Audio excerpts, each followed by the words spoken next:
Hey guys, in this video I'll show you how to add Klarna price installment to Shopify. Okay, now what you need to do first is just go ahead and log in to your Shopify account. So here, enter your email, password, choose your store, come to the bottom left, hit settings, and then click here on payments, and make sure you complete your account setup. Come click here, scroll down, make sure your banking information is set up, completed. And then you just scroll down under additional payment methods, click add payment method, search up Klarna, click on it, hit your activate, and then make sure your account status is connected, click on connect.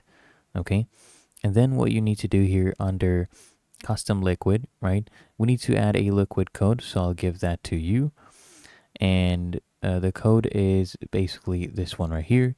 You just enter that code. Okay. You start this just like this. You type it in, you paste it, and it would do the Klarna price installment. It will be added to Shopify. If you found this helpful, make sure you smash the like button, subscribe to App Mentor.